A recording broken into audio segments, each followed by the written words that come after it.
Let's read Exodus chapter 3 verse 7 once again. It tells हम us, पढ़ेंगे निर्गमन 3 अध्याय और 7वां वचन। this is what is written. ये लिखा है, I have certainly seen the oppression of my people in Egypt. मैंने अपनी प्रजा के लोग जो मिस्र में है उनके दुख को निश्चय देखा है, I have heard their cries of distress. और उनकी जो चिल्लाहट परिश्रम करने वालों के कारण होती है उसको भी मैंने सुना है, Yes, I am aware of their suffering. और उनकी पीड़ा पर मैंने चित्त लगाया है। So I have come down to rescue them from the power of the Egyptians इसलिए अब मैं उतर आया हूँ कि उन्हें मिस्रियों के वश से छुड़ाऊं and lead them to their own fertile land. और उस देश से निकालकर एक अच्छे बड़े देश में ले जाऊं। Look, the cry of the people of Israel has reached me. परमेश्वर ने कहा कि इजरायली लोगों की चिल्लाहट मुझ तक पहुंची है, And I have seen how harshly the Egyptians abuse them. और उनके परिश्रम को और उनका जो परिश्रम चिल्लाहट होती है परिश्रम करवाने वालों के कारण, वो भी मैंने देखा है, सुना Go, है। yeah, and then he says, Go, I'm sending you to the Pharaoh. और वो कहता है कि जा, मैं तुझे फिरौन के पास भेजता We हूँ। can see from this verse that God, above all, is passionate about people. और इस वचन से हम देखते हैं कि परमेश्वर के अंदर जुनून है लोगों के लिए, His heart's desire is for people to be saved. और परमेश्वर की दिली इच्छा है कि लोग बचाए जाए। It's for lives to be transformed.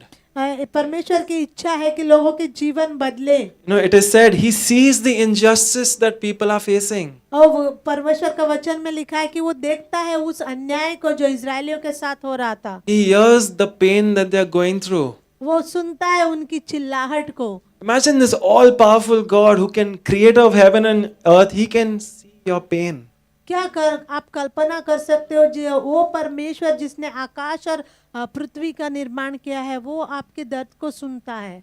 It said, his desire is to rescue them, to give them a rich and satisfying life. और एक लिखा है कि उसकी इच्छा है कि आप बचाए जाए और आपको भरपूरी का जीवन मिले। So how does he rescue these people? तो कैसे बचाता है इन लोगों को? By using people that are passionate about saving people, just as he is passionate about saving people. तो उन लोगों को इस रीति से बचाता है कि उन लोगों को वो इस्तेमाल करता है जिनके अंदर जुनून है लोगों को बचाने के लिए। In the story of Exodus, it was Moses. और निर्गमन की कहानी में वो मूसा था। In today's time, it's people like you and me. और आज के समय में वो हमारे और आपके जैसे लोग हैं। So I want to ask you again. मैं आपसे पूछना चाहता हूँ फिर से, What are you passionate about? आपके अंदर किस चीज के लिए जुनून है? There are people right there in the Margao city who do not know the love of Jesus.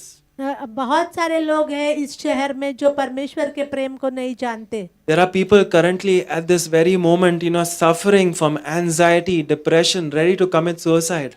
बहुत सारे ऐसे लोग हैं जो निराशा में हैं, बहुत सोच विचारों में, और वो अपने जीवन को खत्म करने वाले हैं। There are many people facing injustices from people in power. बहुत सारे लोग ऐसे हैं जहाँ जिनके ऊपर बहुत अन्याय हो रहा है। Marriages are being broken, kids are being thrown out of their houses. शादियाँ लोगों की टूट रही है, बच्चे जो है अपने घरों से बाहर निकाले जा रहे हैं। Do we have a heart for these people? क्या हमारे हृदय में दर्द है ऐसे लोगों के लिए? Do we see these injustices just like God saw the injustices क्या of? हम इस अन्याय को देखते हैं जैसे परमेश्वर ने देखा? Do we hear their pain? क्या हम उनकी चिल्लाहट को सुनते हैं? Are we passionate about reaching out and rescuing these people? क्या हमारे अंदर जुनून है उन तक पहुंचकर ताकि वो बचाए जाएं? Or are we passionate about maintaining our own comfort? क्या हमारे अंदर सिर्फ हमारे आराम के प्रति जुनून है? Saying, I'm okay with just attending service. तो ये सोचकर कि बस मैं रविवार को जाता हूँ, बस मेरे लिए इतना ही I'm काफी okay with just singing a few songs and going back to my home. मेरे लिए काफी है कि मैं जाके कुछ गाने गाता हूँ और फिर घर आ जाता हूँ। I'm okay with not caring about the people I meet in the streets. बस ये मेरे लिए बस उतना कोई फर्क नहीं पड़ता कि मुझे कोई फर्क नहीं पड़ता उन लोगों के बारे में जिनसे मैं रास्तों पर I'm okay with not caring about the people I meet in my schools and colleges. Okay, मेरे लिए ये जिंदगी मेरी अच्छी है कि मैं दूसरे लोगों से जिनसे मैं मिलता हूँ उनकी मुझे कोई परवाह नहीं है।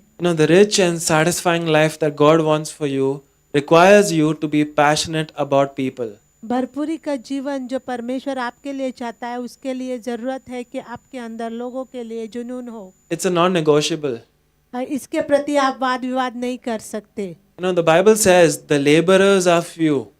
परमेश्वर का वचन कहते हैं कि काम करने वाले कम, मजदूर कम हैं। Let's not make it the laborers are few and lazy.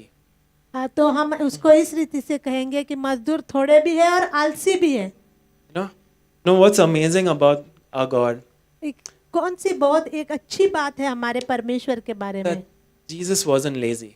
कि हमारे यीशु मसीह बिल्कुल आलसी नहीं थे। You know, he set the perfect example of what he's asking us to do. उसने एक बहुत ही अच्छा उदाहरण रखा है हमारे सामने अपने आप के जीवन के द्वारा, जो वो हमें करने के लिए कह रहा The है। Bible tells us he had it all.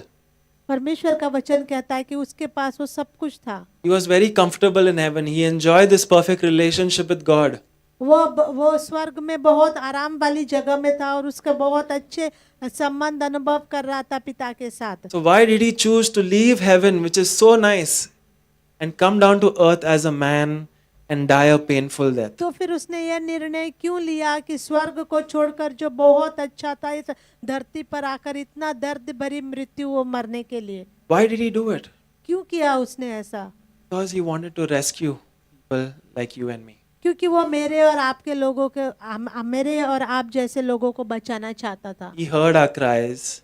उसने हमारी चिल्लाहट He was सुनी passionate about rescuing us. और उसके अंदर वो जुनून आया बचाने के लिए। So if God can do this for us, imagine God, the all-powerful God, decides to die such a painful death for me and you. अगर परमेश्वर ये कर सकता है, आप कल्पना करो कि सर्व सामर्थ्य परमेश्वर इतनी दर्द भरी मृत्यु मरने के लिए तैयार होता है। Why can't we give a little more of our time? क्या हम अपना थोड़ा सा समय नहीं दे सकते? Why can't we get over a little bit of our shyness? क्या हम अपने थोड़े से शर्मीलेपन से हम निकल नहीं सकते? Is that too big of a price compared to Him? क्या जो कीमत यीशु मसीह ने चुकाई, क्या ये कीमत उससे बड़ी है? So let's follow Jesus' example. तो हम यीशु मसीह के उदाहरण को हम फॉलो करेंगे।